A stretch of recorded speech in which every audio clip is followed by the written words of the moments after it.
All right. Well, welcome everybody to Stuttering Awareness Week edition of Stutter Social. I'm the host, David Resnick, joined by fellow Stutter socialites, Mitch Trishon, who's going to be co-hosting, and Sam Dunsfigger, who's also going to be monitoring our social streams and feeds to get us questions and comments. The purpose of this hangout is to raise awareness about stuttering.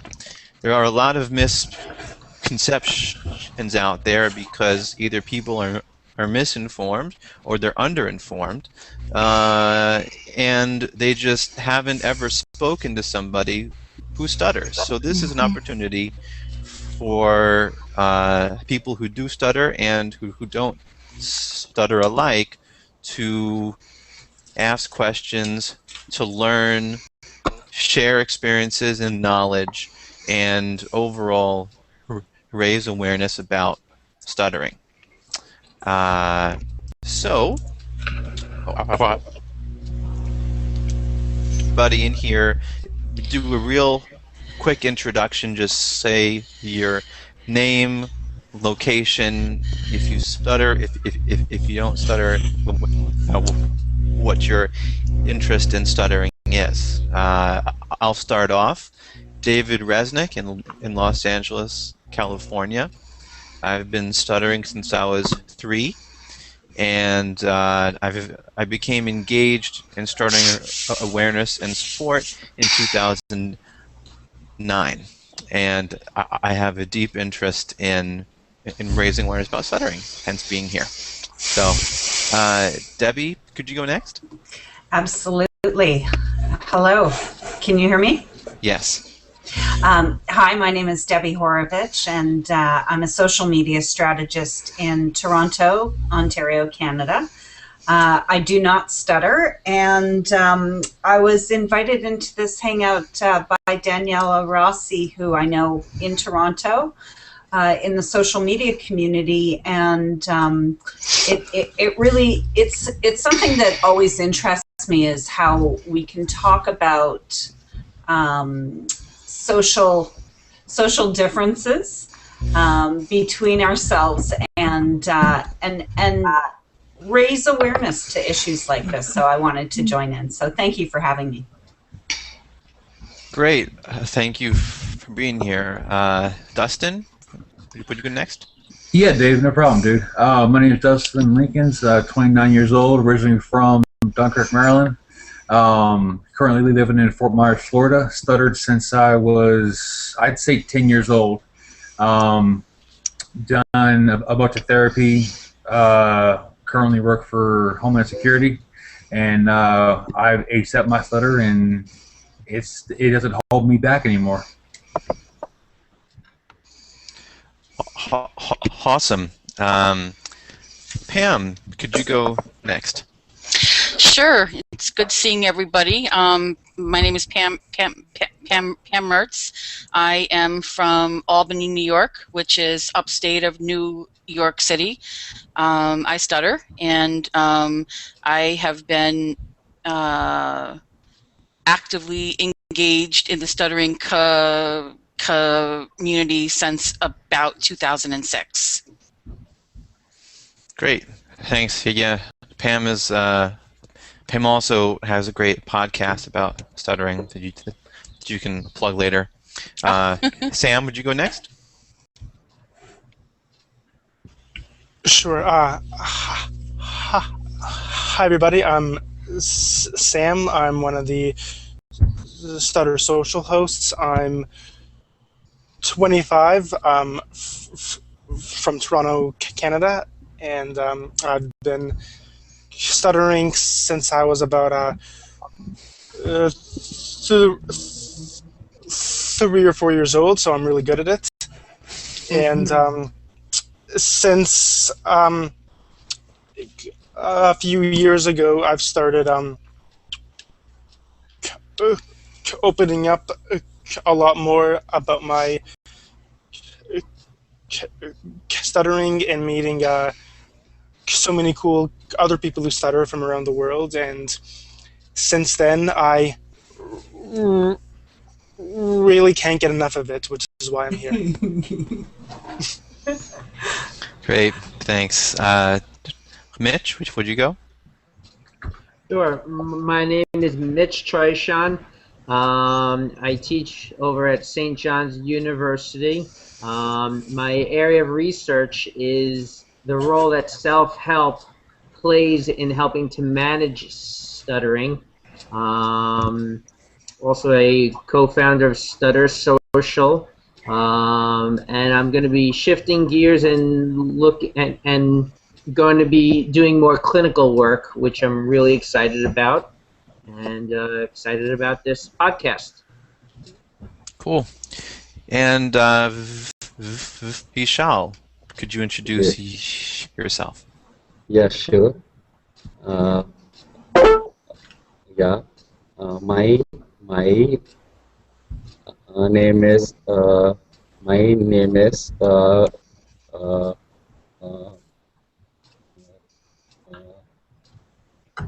Vishal Gupta, and I'm from India. And currently, I live in the city named New Delhi. And currently, I'm working. I am a graphic or web designer here in the IT company.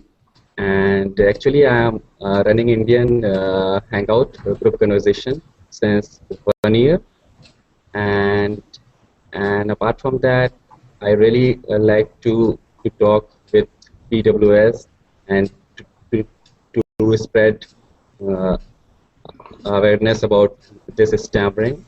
And I really like to be in the hangout of Stutter Social.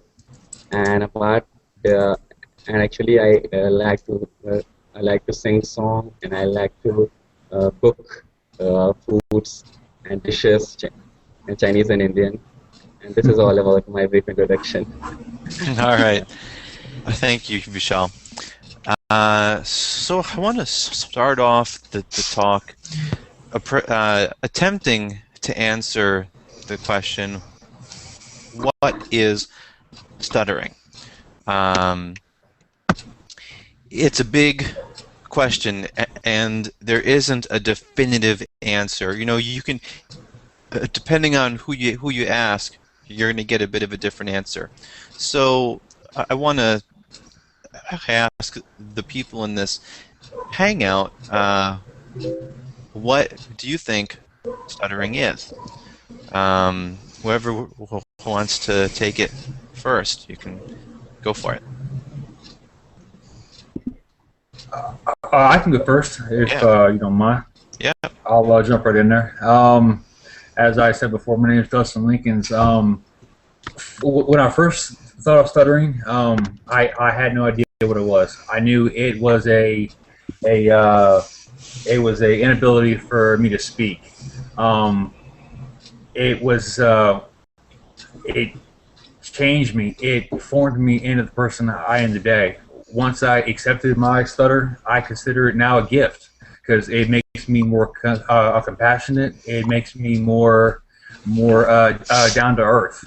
I believe stuttering is put into your life for a reason, and depending on how you see it, how you use it, is the outcome involved.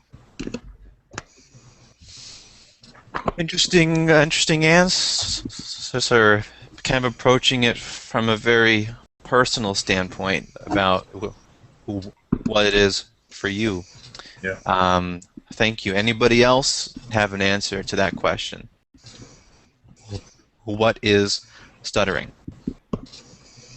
I'll jump in, and I believe that stuttering is the involuntary disruption of the normal flow of speech.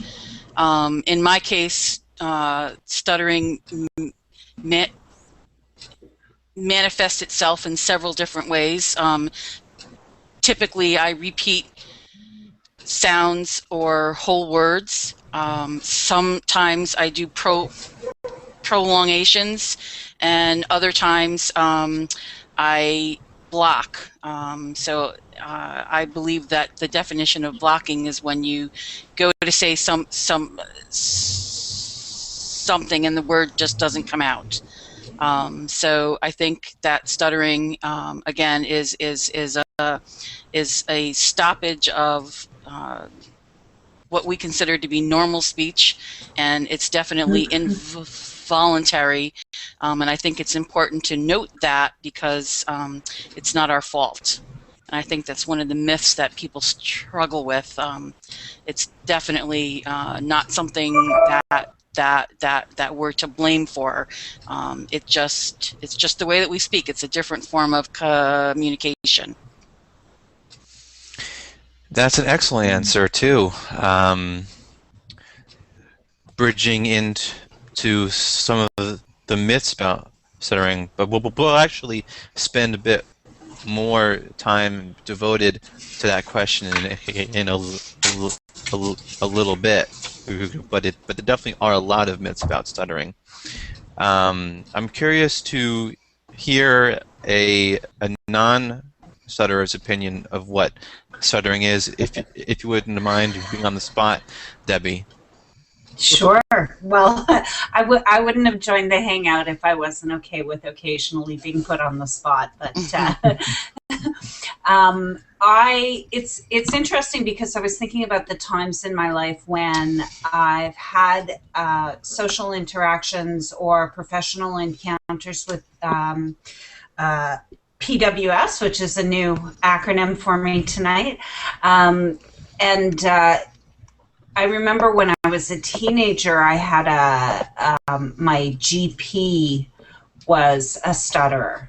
So it was quite challenging for me to go in and speak to a male general practitioner doctor. Oh, okay.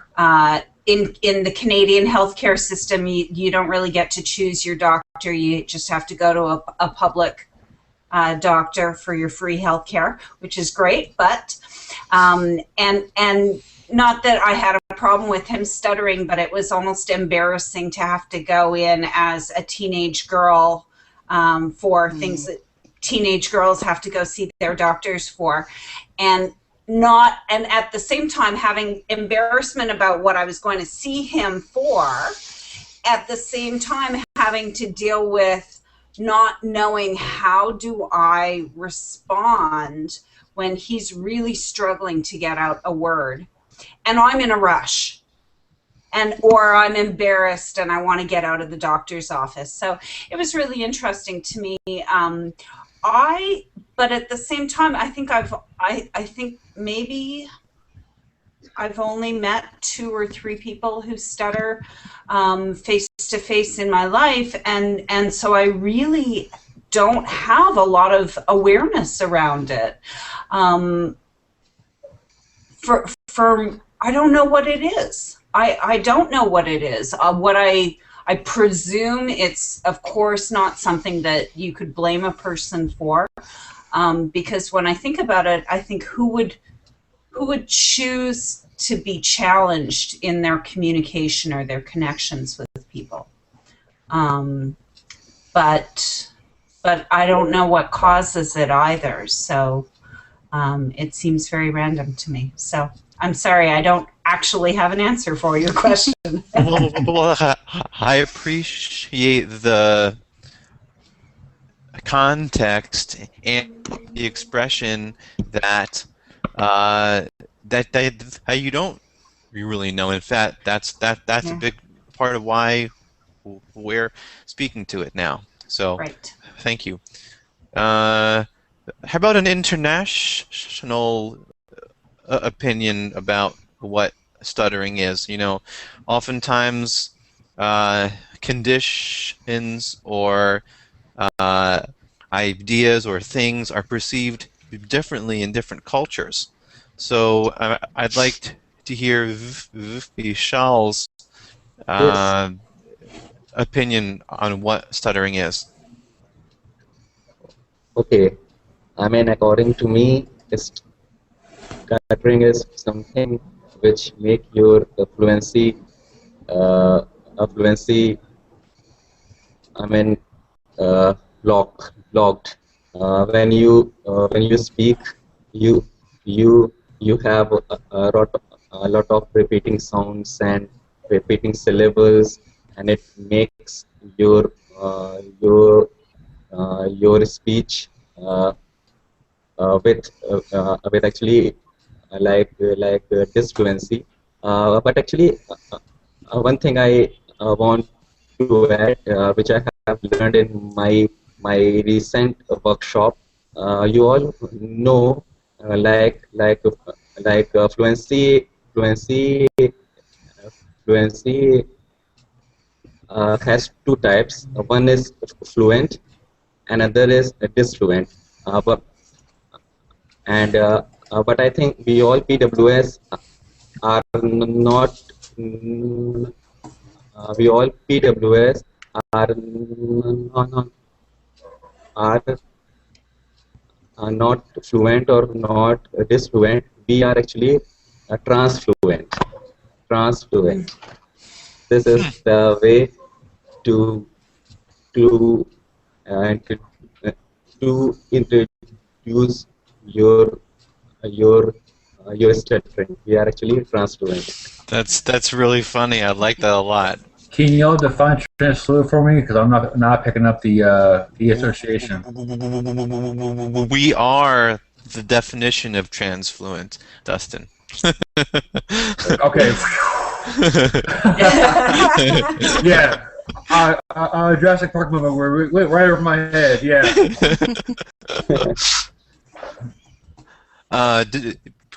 Could you define it again, Vishal?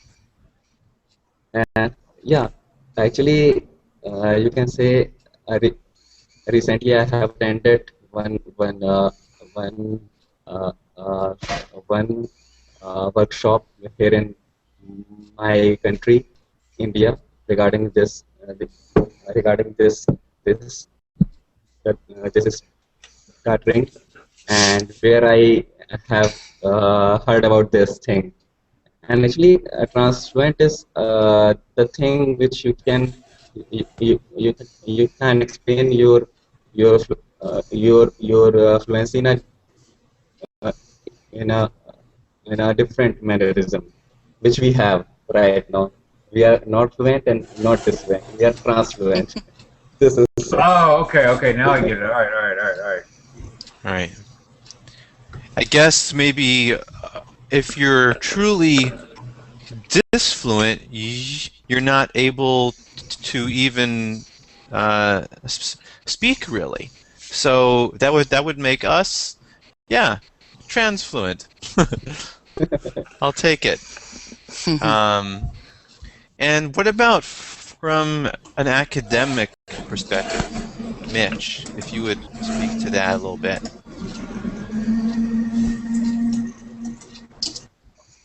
When we're not hearing your audio, Mitch. Okay, how about now? Yep, I gotcha. Okay. I think that there are a lot of different ways that this could be answered. Some would argue that stuttering is just the surface features that you see, and that's a very narrow view of what stuttering is. A lot of professionals, or most professionals, recognize that stuttering is much broader than the surface features, and there's often it's the iceberg analogy is brought up. That's something that Joseph Sheehan came up with, and what that analogy is that what people think stuttering is might be the surface or the above the surface features that you're able to see, the sound repetitions, the blocks, the prolongations, but what you see beneath the surface, or what you can't see is beneath the surface, and that is all the different feelings that someone has that's related to the stutter itself, the shame, the guilt, the fear. So I think that's a good illustration of how a broader view of what stuttering is. It's interesting because even when a whole group of academics have tried to define, well, what is one instance of stuttering, there was a lot of differences between what was counted as a stutter and what was not. On a personal level, I would like to say that what I've learned over the last 11 years through self-help is that stuttering is what you make it. I think that there are lots of choices, individual choices with people who stutter. I think stuttering can be disabling. It has been disabling for me in the past, and I think sometimes it still can be disabling. However, through talking to so many great examples of people who handle their stuttering very well, I've learned that it doesn't have to be disabling, and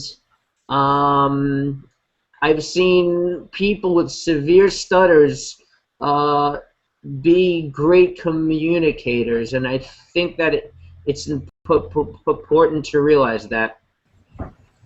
And actually, that's a great segue into talking about our next topic of what it feels like to stutter. Everybody's stutter manifests in a different way. You know, as Pam said earlier, she has a repetition thing. Other people have air blocks where they literally cannot produce a sound. For other people, it occurs very deep in their mind and their body, and they can sense the words that they're going to stutter coming up, and they change them. That's called covert stuttering, but it's still a form of stuttering. Changing the words so you don't stutter on it is a form of stuttering. So I'll put it out to the group now. What is it like to stutter? What does it feel like for you? For me, it feels like being out of control.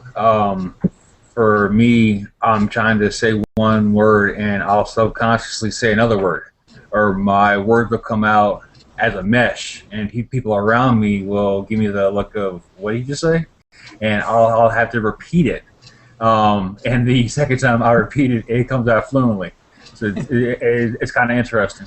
But for me, it's a sense of not being in a control. It's a sense of trying to work in a world where I'm the 1% or less than 1%. Those are very interesting and poignant facts there. Thank you. Who else wants to answer? What does stuttering feel like? Well, I'll answer if no one else is interested. You know, sometimes if I'm having a bad speech day, but what that means is that I will stutter on almost every word out of my mouth, which happens, and I don't know, about maybe every 2 weeks or so. On a bad speech day, it feels as though every time I open my mouth to speak, I am pushing a 20-ton truck up a mountain. Oh, It's wow. like I can make progress, but it takes such an enormous struggle and effort just to get every step up that mountain, just to get every word out, because there's this internal, thing that happens where I stutter on every word, and no amount of stopping and breathing, relaxing, slowing down. I mean, I've got to just take it one word at a time and just, hope and pray that I can get the words out. And sometimes I don't, and I just go, I can't say the word bottle, or I can't say this thing. I can say any other word except this, the word that describes this object. If I'm not having a bad speech day, like today is all right. Sometimes I just hit these.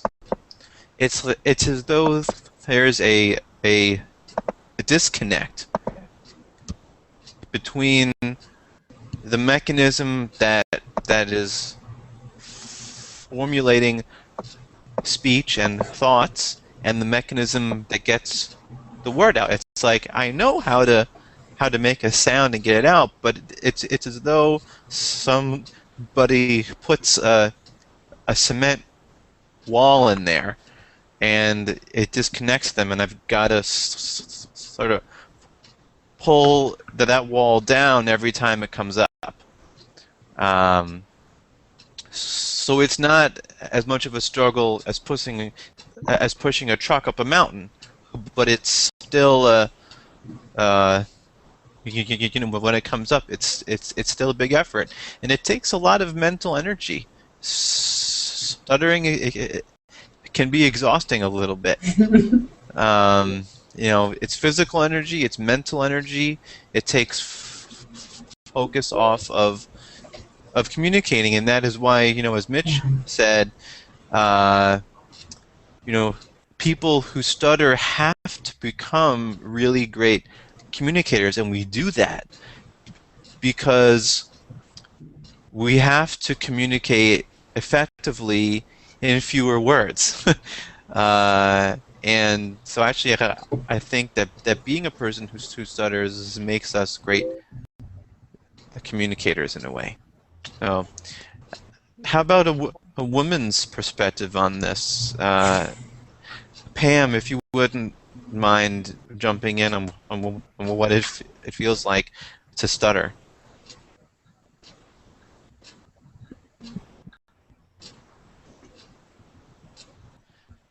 Pam, Okay, there we go. able? Can you hear me? Yes, we do. As you were talking and describing what it feels like to you, the first thing that came to my mind is a way that I described it a couple of years ago to a friend of mine that stutters, and then to somebody that doesn't stutter. Sometimes when I block on a word during a fluent period, it so catches me off guard and so surprises me that it occurred, and then I find myself feeling like, oh my gosh, I've fallen off a cliff and nobody even noticed, because the stuttering moment can happen so quickly, and I am not able to always predict what word that I get stuck on. But the best way for me to really describe it, and that it made sense to the non-stuttering person, was that sensation of having fallen and falling deeply off a cliff, and the listener didn't even know it. So for me, that kind of signifies what David was talking about there, that deep sense of sensation that we have during the stuttering moment that the other person probably doesn't even realize is happening. If I could ask a question also, because it is very much related to this, I'm curious to hear what people think about when they stutter. Is it more difficult before you stutter, while you're stuttering, or after you stutter? Because I know that, yeah, it is difficult to stutter, and it does feel like you're pushing through something, and that is difficult. But I think that people who don't stutter might not realize that that's, for a lot of people, that's not the hard part about stuttering. So That's a great, yeah. Wow, yeah, definitely. That's a great question.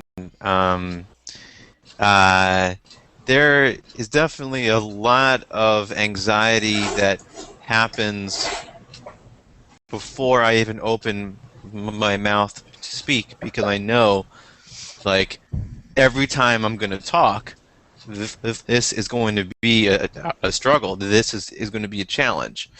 There is also, as you said, Mitch, a lot of mixed emotions that occur after I speak. Sometimes if I have stuttered a lot in a situation where I was maybe hoping I would be more fluent, I might be thinking about,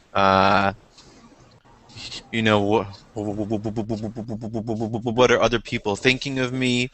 I might be feeling embarrassed or ashamed. I might have thoughts like, oh, you know, if somebody else asks me a question, I'll just answer like as briefly as I can, because I don't want to even talk again. I mean, I don't have that reaction often, but it happens. It does happen. Anybody else answering Mitch's question? Yeah, I'd like to just add to. Oh, sorry, Debbie. Go ahead. No, you please go ahead. Now, I was just gonna just to piggyback on that. I often feel helpless during the moment of stuttering, and I think Dustin mentioned it earlier, that lack of control. I've always needed to have control in areas of my life. I think because I don't have the control with the speech that I've always wished that I could have. But I can deeply feel the sense of helplessness during that stuttering moment. Thus, my analogy to the falling off the cliff piece. Yeah, and if I can add to what Pam said, for me, it's like you're on the spinner at the carnival, where you just spin around, or tilt-a-whirl. That's the term. My bad. Like you're on the tilt-a-whirl of a endless conversation, and you've got what for me one example is what I do, and I talk to individuals and talk to groups, and when I'm stuttering, I'll either block or I'll be on a repetition. And like today, I said the word 27, I think 6 times. I was like 27, 27, 27, 27, like 6 or 7 times, and people were looking at me. They all know I stutter, and they all accept it, but it's just one of those things of, can this please stop so I can get on with the next sentence? You know, for me, it's a attention getter, and I subconsciously look at people's eyes and their mannerisms to say, are they judging me? Is there something going on? Are they, are they trying to hold back comments or snickers, what have you? Mhm. Did you have a question or something to add on that, Debbie? Well, I did. I wanted to give two perspectives. One is the non-stutterer's perspective, and how I feel when I have encountered people who stutter. And I was just thinking about how much must be going on in your head when you're stuttering. If you're repeating a word, are you thinking through that word, or does that give you time in repetition or in blocking, however it's coming out? Does that give you time to think about your next response? Does it make you come out with better responses, or now do you have to think about twice as many things, and it makes you seem even more scatterbrained? It makes me look for the exit. I mean, at least for me, I have to really focus on getting through the stutter. I can't, if I try thinking about that, formulating a response and or thinking about the next thing I'm going to say, I'll be stuck in that stutter almost endlessly. So I've got to focus on, in the moment. Yeah.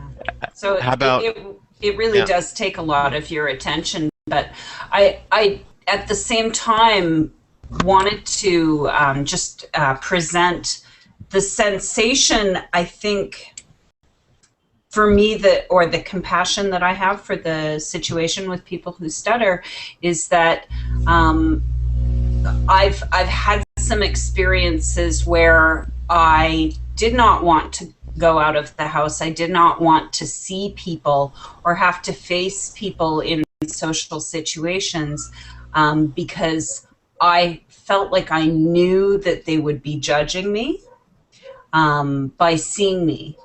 And when you have to leave the house despite feeling like something that people will be looking at or judging or just feeling humiliated, just having to show your face sometimes, to me, that's the perspective that that to me seems like it would be the overwhelming feeling if I were stuttering. Yeah, and that can be the perspective sometimes, until you learn to understand that, hey, yeah, I stutter. It's not a disease. It's not gonna be the end of the world if I say "and" 6-7 times in a row. Talking to somebody, and for me, that was the biggest part of acceptance. And I didn't start accepting my stutter, and right now I'm 29. I didn't start accepting that or learning that till probably 24, 25, and I was a police officer for 6 years prior to that. Wow. Yeah. I want to take a second and just remind anybody who's watching on YouTube that if you have a question that you want asked in the Hangout, you can comment on the YouTube stream on YouTube, and we have people who are monitoring that who will tell us the question in the Hangout here.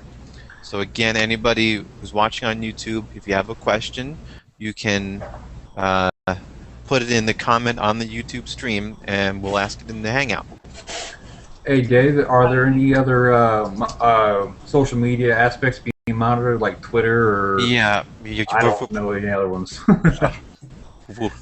We are monitoring on Twitter and YouTube and Facebook. Yeah. Okay, cool. And wanted Debbie has a question? I first wanted to respond to something that Debbie said earlier. I really thought her question was a very good one. It was about how if while we're repeating something, is it that we're stuck on that word, or are we, or is there something else going on? And I think it's important to separate two different types of stutters, where yes, you can have a repetition of sounds, or a one syllable repetition. Okay, and yes, the answer to that is yes, we are stuck on that one sound, but sometimes you'll hear a phrase or a multi-syllabic word being repeated. And when that happens, that's usually more associated with anticipation of stuttering on the word that's coming up.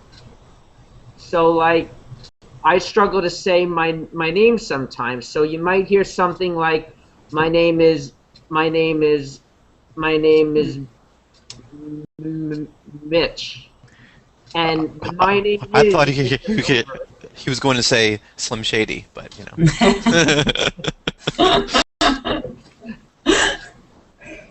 And actually, Please stand up. So yeah, so I just wanted to make that distinction between. I'm laughing at tape. I just wanted to make that distinction between the repetitions where you're stuck on a word versus the longer repetitions, which are usually associated with a feared word that's coming up. Thank you for that. And Ishal, did you have a comment on that? actually, I want to ask one question regarding this Sure. this stuttering. Actually, I mean,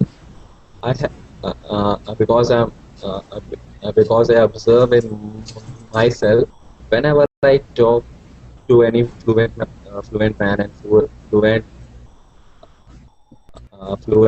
a person, when I used to when I uh, uh, used to used to maintain a I I I uh, eye contact, then I think this affect this uh, uh, affect my whole speech. When I uh, used to um, maintain a eye contact, and when I don't do, then I speak fluently. Without, so I mean, what you people have experienced about this eye contact? That's a good point. And I'm sorry, David. I'll let you go. I'll No, come no, back. go right ahead, Justin. Yeah. For me, it's interesting because I will do my best to keep eye contact, because in the world, or in the U.S. today, eye contact is a very strong thing. It shows truth. It gets the point across. It means you're serious. There's a lot of things that eye contact mean. And Debbie, you can add. I'm sorry. But with when I begin to stutter, I automatically look away, and I try to regain focus, but I can't do it.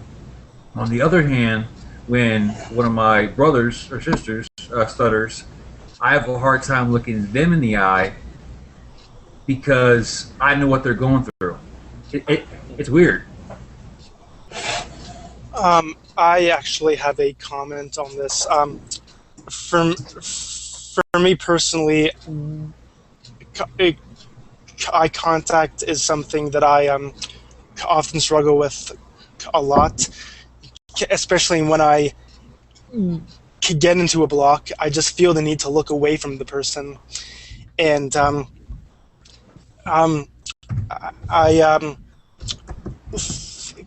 think it was Danny who once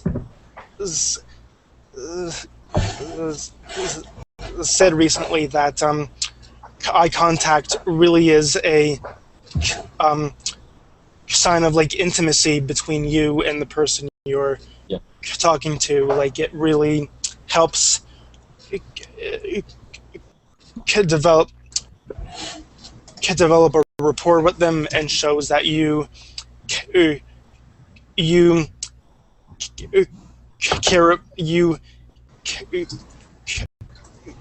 about what you're saying to them and vice versa. That's that's actually something I started thinking about very specifically at the 2012 NSA conference. That's the National Stuttering Association here in the U.S. You know, I was talking with someone about eye contact, and well, is the video working okay?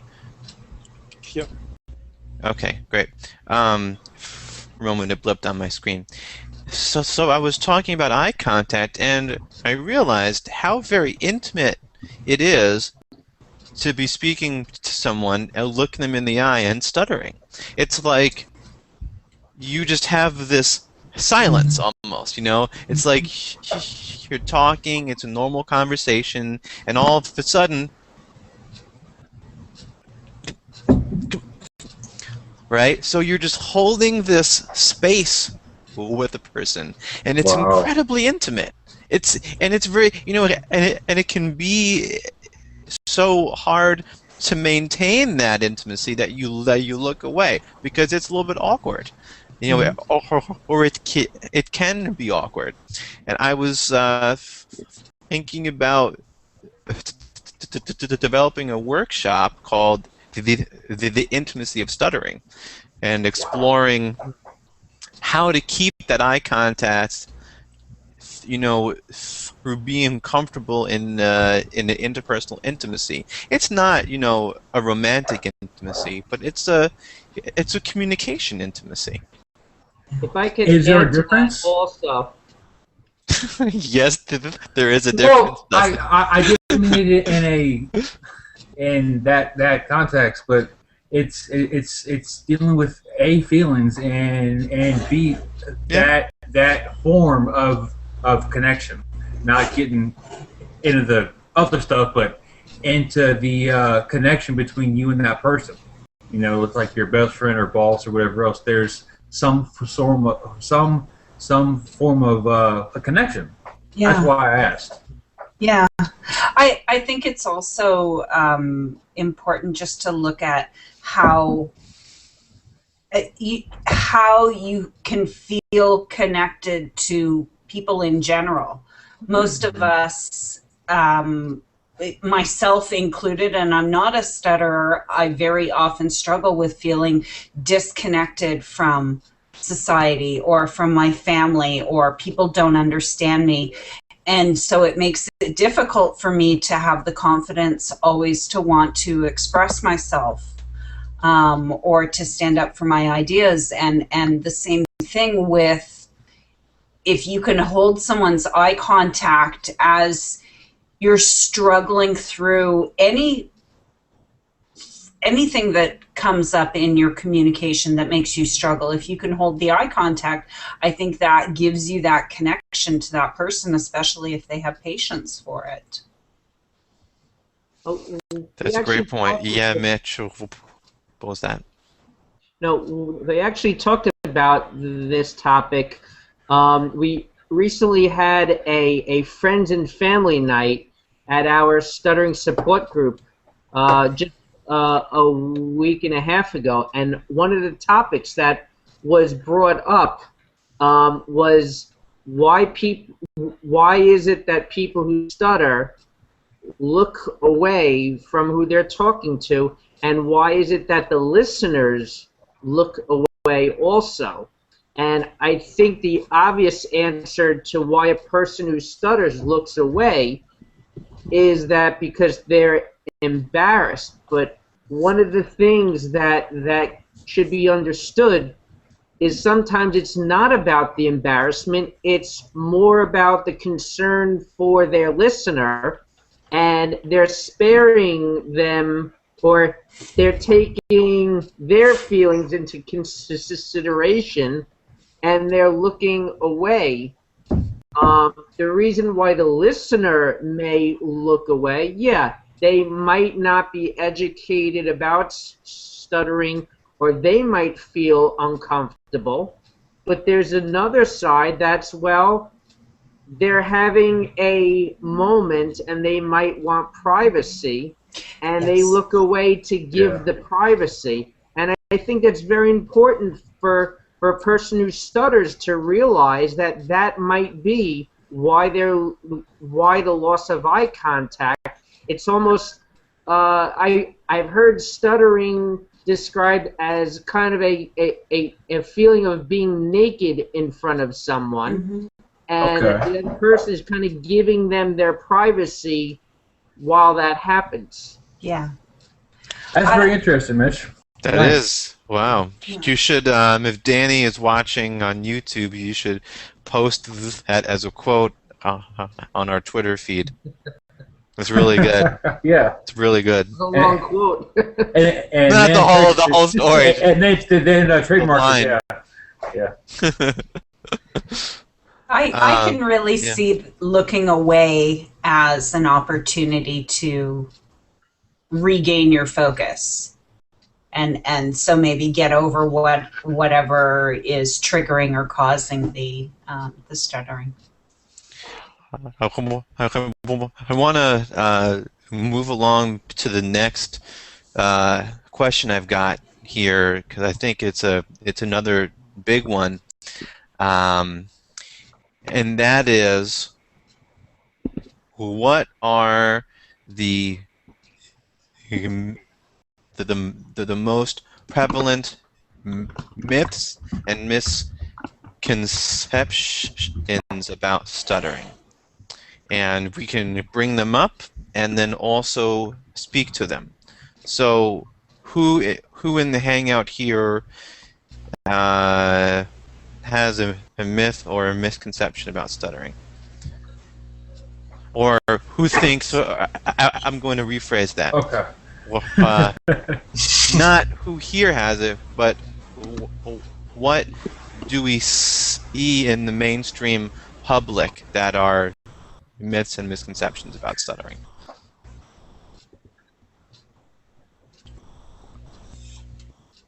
You can raise Dustin? hands. Or just, Yeah. Okay. Here. Oh, sorry. I was using my manners today. Since we're live. Hey, for me, a major misconception that I have been asked, have been told, is stuttering shows weakness. Stuttering shows you, or stuttering puts off a example of you don't know what you're doing, or you're scared or nervous. One quick example is, as a police officer prior to my current job, I would stutter on a traffic stop, or stutter after hitting somebody, and people would make comments of, "Oh, what are you scared of me because you're stuttering?" I was like, "No, I stutter since I was 5 years old. You really don't scare me." So on, but different stuff like that. But people would ask me, are you scared? Are you nervous? And I would answer no. But that's one misconception that I've thought of, and as well, stuttering is caused by abuse, mentally or physically. Well, I had a great childhood. I wasn't abused, so that's a myth. Yeah, I think there are a lot of myths about the cause of stuttering. That is definitely a huge one. That we're nervous, or that we don't know what we're saying, or yeah. Who else has observed a myth or a misconception about stuttering? I actually wrote a blog post about this today, funnily enough. Like, I agree that I think a lot of the myths are about the causes of stuttering, mostly because people don't really know the causes of stuttering. I think, um, I think one of the main misconceptions here is that people may think that stuttering is some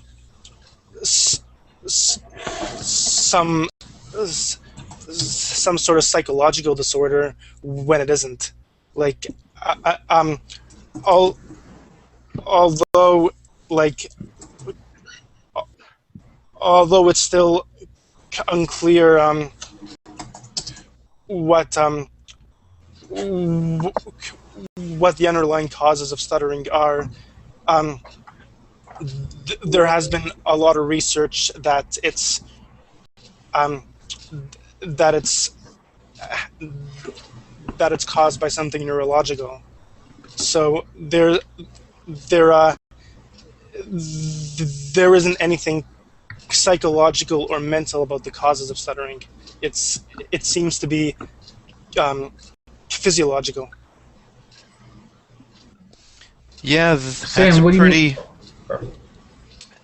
that's a pretty common misconception to label stuttering as something that is caused by a psychological condition. That the current understanding is that there isn't a current understanding really. We're getting bits and pieces here and there that maybe there's a genetic cause, and that relates to a neurological cause, and maybe parts of it are psychological. We really don't know. There is a lot of research being done, but in some cases, people can attribute it to a specific incident in their lives, like a traumatic incident of some sort. But I think in the vast majority of cases, that's not so. Vishal, do you have any misconceptions about stuttering that you face in India, where maybe people don't? I don't know. It's my understanding so far of meeting a lot of Indians in the hangouts that there's a different cultural perception of stuttering over there. So, Wow. Actually, because I think here in India, this is stuttering is actually not not not is spread, because I think most of the people don't know about this stuttering, uh, because every people thinks this is like a small thing or like a worst thing. I mean, because you can say they have different pers perspective. So I mean, I want to spread the awareness of stammering here in India, because I think whenever you go for the interview, the reaction of the reaction of HR, uh, uh, reaction of HR would not be good and would not be nice, because I mean, recently I have given one interview, and actually I stammer a bit more the, the moment I was giving interview, and I think I observed the reaction of interviewer was not nice. I mean, she thought it is something like awkward, something uh, like you you you cannot watch my uh, my uh, my facial expression. So, uh, so you can say most of the people in India who are fluent, they still don't know anything about stuttering, and uh, I want to aware all the people, and and is and actually is especially I want to aware this thing to the to all the companies HR human resources, because in interview this is a big issue with PWS to to grab the job, to get the job. And that's a huge point. I want to come back to that in just a minute. We can talk about some of the real life challenges and issues that we face. But I want to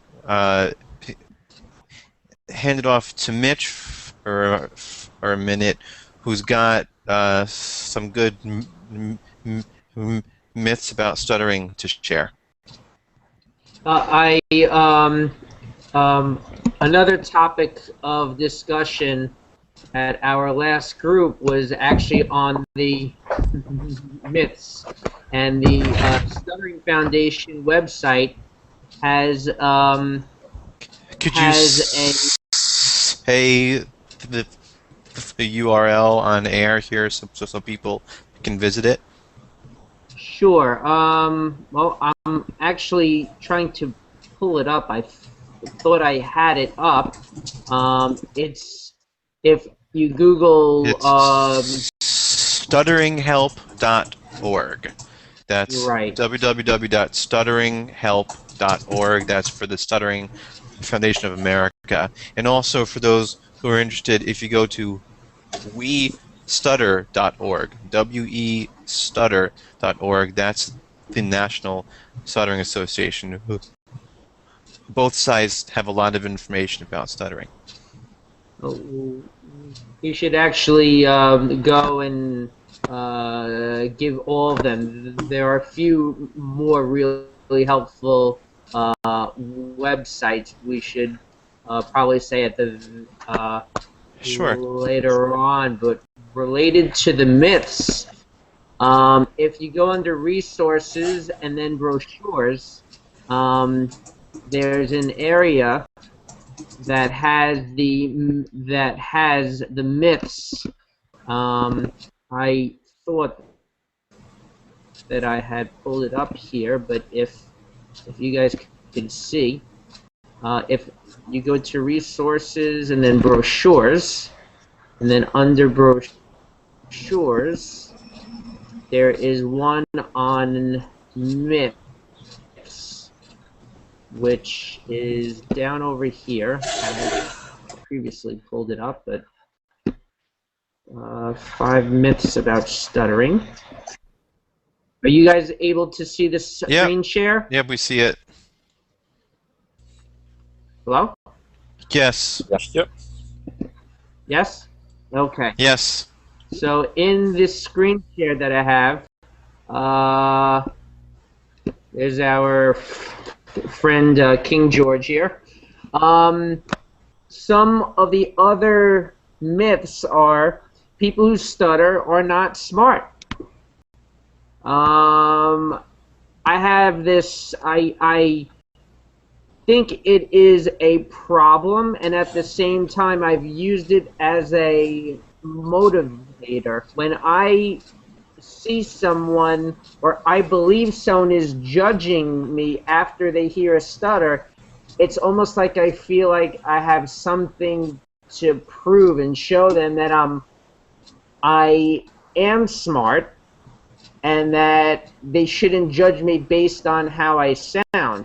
Now, it's not good feeling that you always have something to prove, and I don't feel as much that way anymore. But I know that was something I always that I dealt with growing up. Any other comments on that one? I think we're good on that. If you wanted to share any other particular myth, that'd be good. That'd be good. We want to try to cover one or two more topics after this because we're gonna probably sign off in about another 10 minutes here. So why don't we keep going down the list? Okay. Nervousness causes stuttering. That is a big misconception, and it's not true.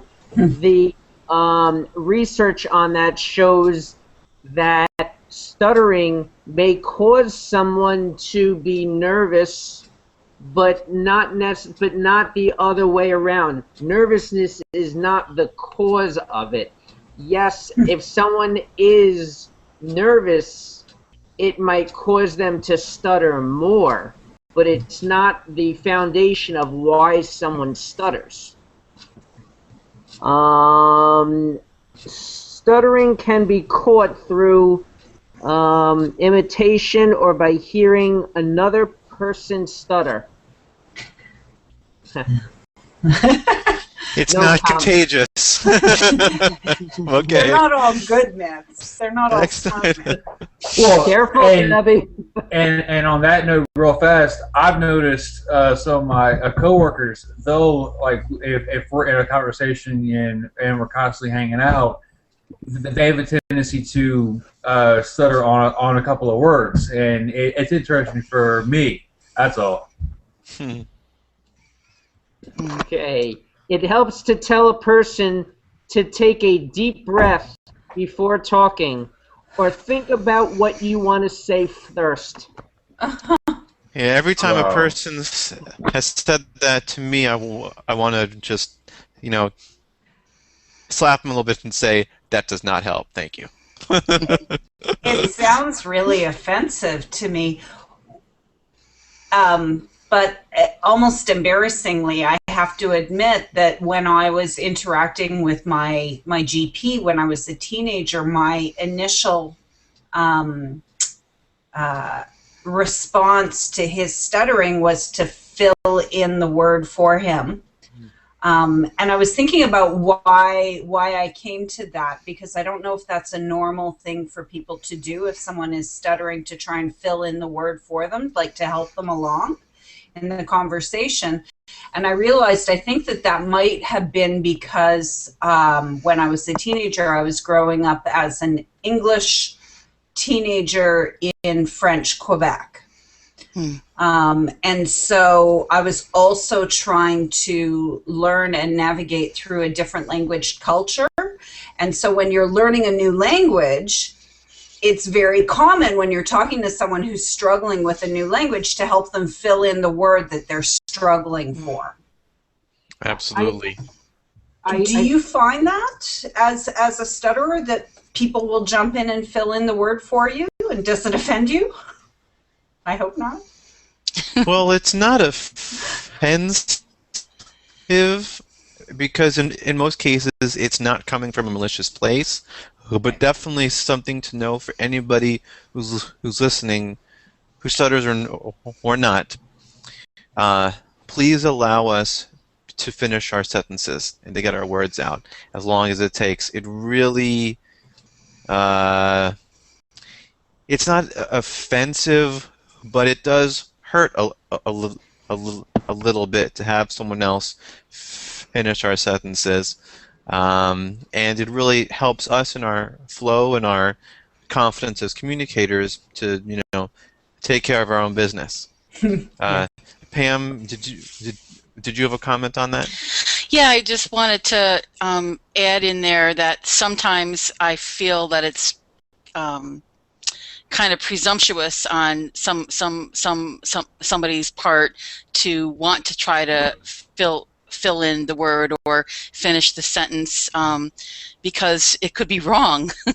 And so I mean, I've sometimes felt not offended, but a little disrespected when somebody presumes to know what what I was going to say, just by like the beginning vowel that I get stuck on. So I think that's just as David said, that's important to keep in mind.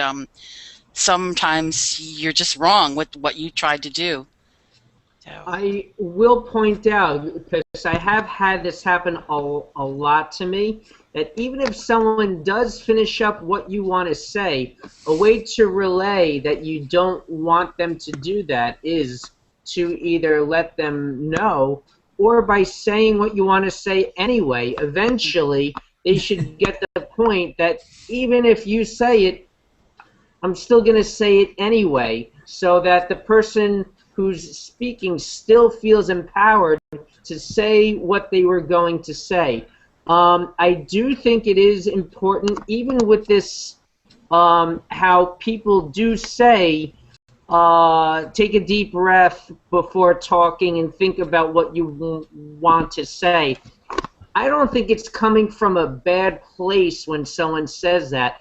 And as annoying as it is to hear, I think that a helpful way for a person who stutters to internalize that is, here's someone that probably doesn't understand stuttering a whole lot, but they are letting us know that they're trying to be helpful. It can be internalized as insulting, but I think most people have good intentions. Mm-hmm. I want to just take a moment. We're kind of at the towards the end of our time. There are a lot of different topics and questions that we could still talk about. So hopefully in the future a follow-up. I want to give everybody in here a chance to just share one thing that they want the world to know about stuttering.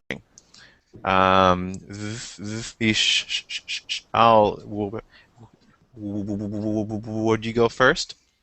Yeah, actually, the main thing I want to all the uh,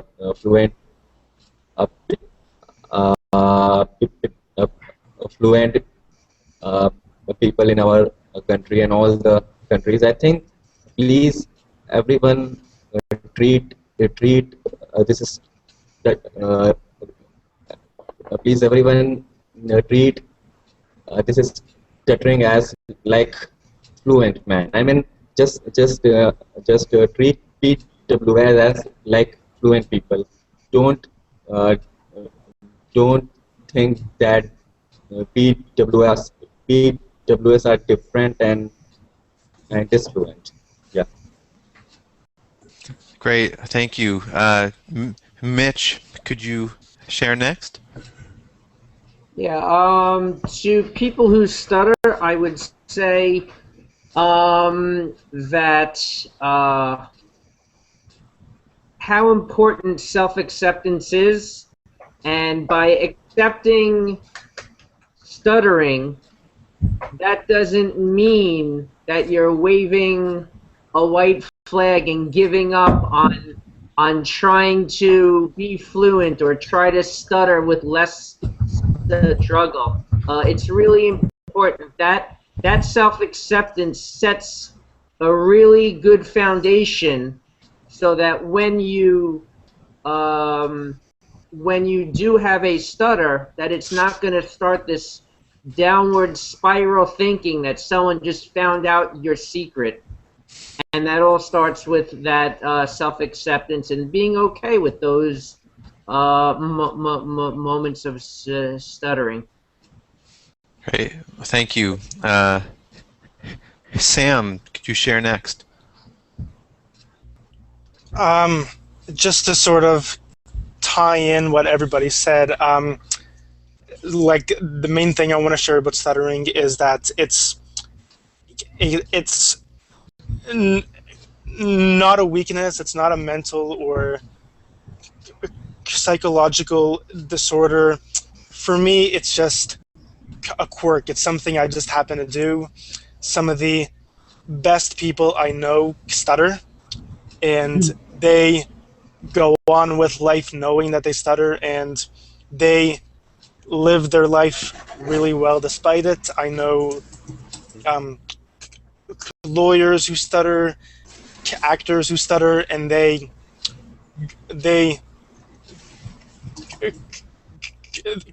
go through life just fine. Thank you. Pam, could you share next, please?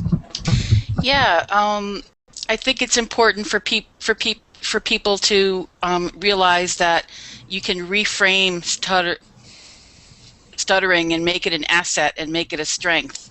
It took me a long time to come to that understanding, but stuttering can make you memorable.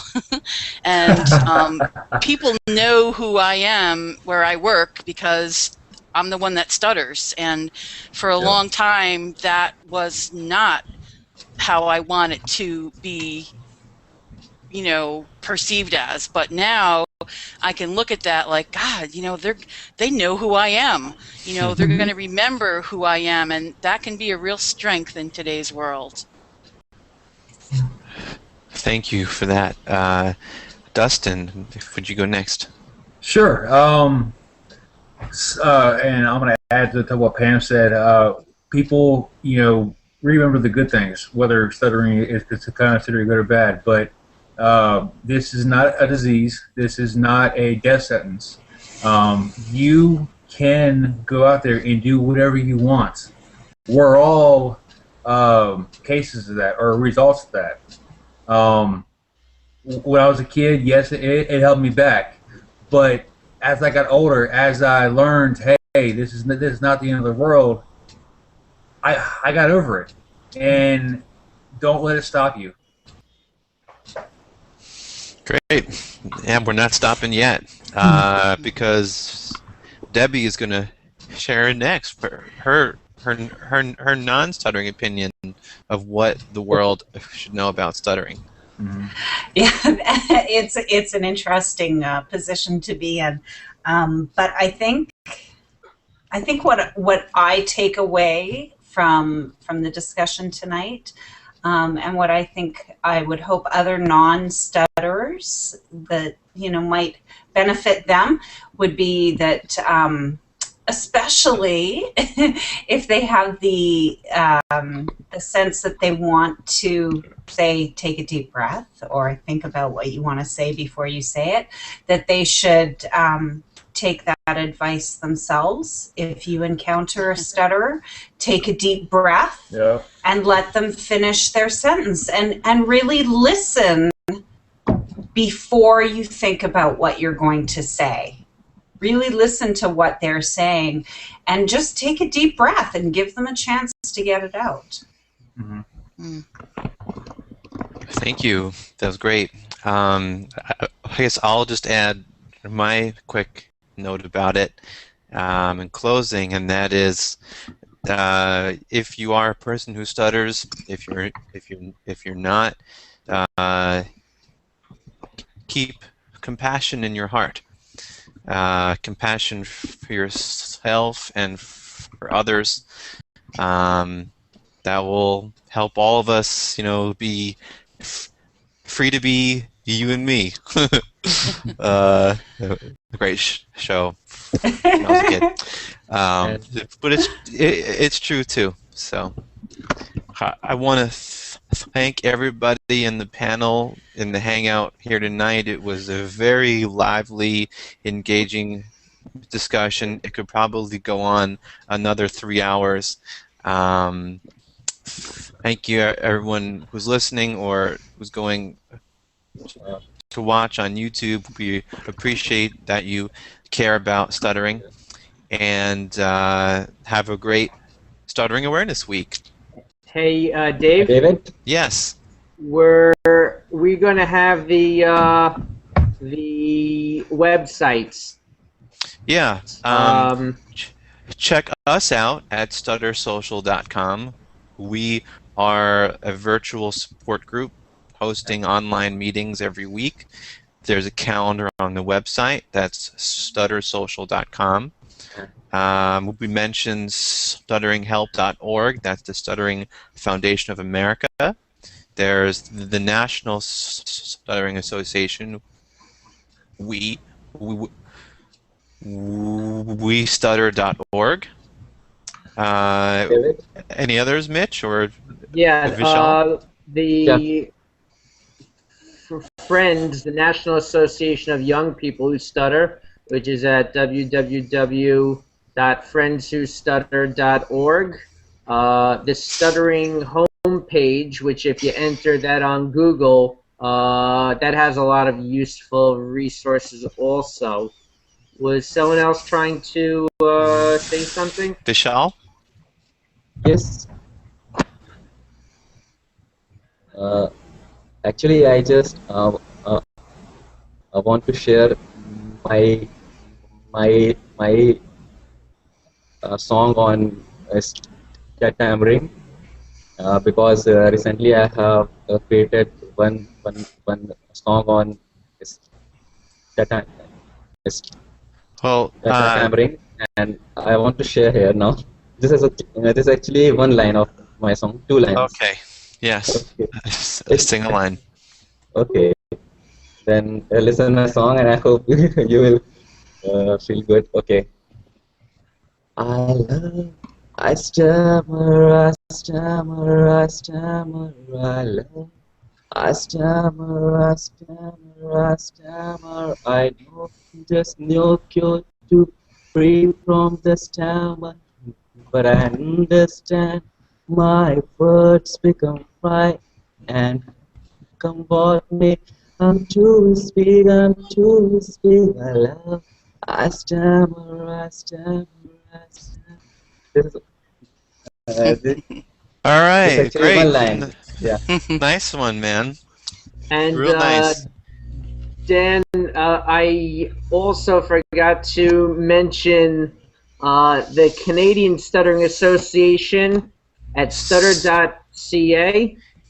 And the And International Stuttering Association at correct. isastutter.org. Wow, we can go on for days with sites, huh? Yeah, Yes, we can. There's a lot of stuttering help out there and information, so go get it. Thank you, everybody. Have a great night. Have a great Stuttering Awareness Week, and we'll see you again. Okay. Bye-bye. Bye. Bye, everyone. Bye, guys. Bye bye. Bye.